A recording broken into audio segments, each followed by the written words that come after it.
Hello and welcome to our conversation about Cosmic Crisp apples. I'm Tara Bench and I write the blog Tara Teaspoon. I develop recipes for my blog and for different brands. I've been working as a food editor for magazines for many years. I worked at Martha Stewart, Living, and Ladies Home Journal magazine. And I love to cook with apples. And cooking with Cosmic Crisp apples is so exciting. The flavor is amazing. So we are going to talk all about them today. Here with me today is Kat from Superfresh Growers. Kat, tell us a little bit about yourself. Yeah, hey everyone, this is Kat Stewart. I'm the communications manager at Superfresh Growers. We are a fifth generation family-owned farm based in Yakima, Washington, and we grow all over the Pacific Northwest: apples, pears, cherries, apricots, blueberries, and kiwi berries. Sounds delicious. Okay, I love it. I'm so excited to chat with you today about Cosmic Crisp. Yes, me too. I'm so excited. This is one of my favorite apples. It's not really my favorite right now. It is the top of my list right now. And I'll tell you, I was just introduced to them somewhat recently. They're a newer apple on the market, and I would love for you to tell me about that. But to me, I've been baking with them, eating them, cooking with them, making fresh salads with them. They are so versatile. So tell me a little bit about the origin of the Cosmic Crisp apple. Yeah. So the Cosmic Crisp apple, it's the second year that it's been in commercial sales out in grocery stores. And they're originally created by Washington State University to be the first apple to come out of Washington State as our own proprietary apple. That is fascinating. So tell me a little bit more about that. So there are lots of apples grown in Washington, but I have heard this, that it's the first Washington apple. What does that mean? Yeah, so Washington State is really world renowned for being the best place to grow apples. We have amazing volcanic soil, really rich in nutrients, cascade snowmelt for irrigation for our orchards, and hot days and cool nights that really naturally deter pests and diseases. And so it's really easy to grow organics here as well. I'm actually at the organic bag behind me of Cosmic. But with all of that, a lot of the new varieties have been bred and developed by other states and other countries. So for the first time, Washington State University is really like, we can have this pride of creating our own apple and growing it here in the state. Oh my goodness, that is fascinating. And so you're breeding apples now in Washington State. Yes, we're breeding them. What is breeding? Are there different kinds? Yeah, so Cosmic Crisp is used, we use classical breeding. So classical breeding means you're taking a mother and father plant and you're cross-pollinating them. So for the example of Cosmic Crisp, we used a Honeycrisp and an Enterprise, and the pollen went over from one to the other and created a new apple. Those seeds were planted, and then one of those seeds became Cosmic Crisp.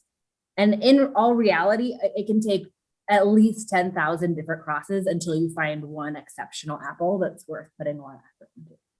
Wow, that is quite a process. And it takes how many years to do this? It can take really about 20 years from actually crossing it.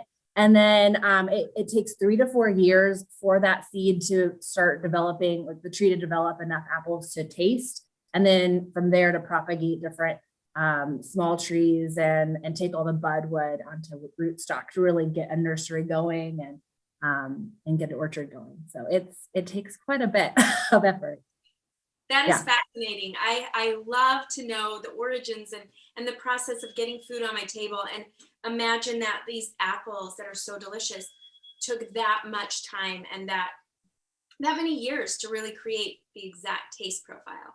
Exactly. I actually went to cosmiccrisp.com, the website, and I grabbed a recipe that looked absolutely delicious to me. It's a sort of a take on the classic Waldorf salad. So it's apples aplenty. Waldorf salad is based in apples, which I love. And the taste profile is so great in this. So you said it's a mix between Honeycrisp and Enterprise. Mm-hmm. Yes. Yeah. So we've got all of those tastes going on in this one apple. Tell me a bit more about the taste. I'm going to put this salad together and then I'll tell you some of the ingredients that go in it. But what are the nuances of the taste that were blended together? So Cosmic Crisp has this really lovely balance with a lot of acidic flavor and just really nice juice and crunch. And it just has that really like clean taste that just kind of pops when you bite into it. And Cosmic Crisp, but when you bite into it, you can hear this like amazing crunch. It's really cool. And the flavor it's not overpowering when you put it in a salad. It really just highlights its own apple flavor and really balances well with other ingredients. I love that. And it's true. I'm slicing mine very thin today. Ooh, It's sliced thin, chunky, cubed up, baked. It tastes so good to me. And so really I'm putting in some Cosmic Crisp apples on butter lettuce with lots of celery. And I've got some shaved fennel here that is just that light, beautiful flavor next to the apples. And I just use the mandolin. You can use a sharp knife too. And I'm going to put some of these fennel fronds in. So I find that all of these flavors really complement that tart, sweet crispiness of the apple. And then I always like to put nuts. Waldorf Salad has nuts. And so I'm putting hazelnuts in it. But I want to show you, I just cut one of these Cosmic Crisp apples and I'm using a mandolin just to thinly slice it and put it on my salad. But you could totally use a chef's knife and chop it up or slice it thinly. But one of my favorite things, Kat, is I cut into a Cosmic Crisp apple over an hour ago, and I've left it at room temperature, and it does not go brown. Tell me the science behind that and why this apple, you can put it in a bag in a sack lunch, you can keep it in a salad out for hours and it doesn't turn brown. Yeah, I know that's one of the best characteristics of Cosmic Crisp, really. It's just that it was naturally bred to have that high acidity. And so it doesn't brown. It's just part of the process and part of the genetic traits of it. I agree that it's such a great salad apple because of that. It looks fresh all the time. And again, it's non-GMO. This is just part of the natural traits. Right. No weird science here, right? Yes. Very just classical breeding. Exactly. I love that. So how long will they last if throughout the day? And then how do we store them once I get the apples from the store? Yeah. So Cosmic Crisp is just a really hearty apple. And it will store really well at home. The best way to store them is in a fridge, but apples are porous. So if you have something funky going on in your fridge, or you just want to put it on the counter, it'll still last for quite a long time. Again, we're throwing, Mother Nature into the mix. I never want to really put a time on there, but it's longer than other apples, typically. So this salad, I'm just going to tell you more about the combo. I've got that lettuce, I've got fennel, those crispy apples, celery, and the tender lettuce is so good. And then I made a buttermilk yogurt dressing with tarragon and some fennel fronds and chives. And so that just can lightly go over that salad and you can toss it together, serve it, but it is great for spring, great for fall. That's the other thing. So these come out, they're harvested in October. How can I have fresh Cosmic Crisp apples in April if they're harvested in October? Yeah, that's a great question. So there are two ways that we store our apples. Here we have regular storage, which is a warehouse that's kind of like a big fridge. And those apples usually go out sooner in the year. And then we also have controlled atmosphere. So we have these giant warehouses where we have about 1,800 800-pound bins. So 1.2 million pounds of apples in one room. And we close it up and we lower the oxygen levels and lower the temperature to just above freezing and essentially put the apples down for a nap. And and we let them sleep for a few months. And then when we wake them up, it's like we just picked them and we're able to wash them and pack them. And that way we're able to have fresh US Washington grown apples year round. It's pretty fantastic. Now for the question, I keep saying it, Cosmic Crisp. Where did the name come from?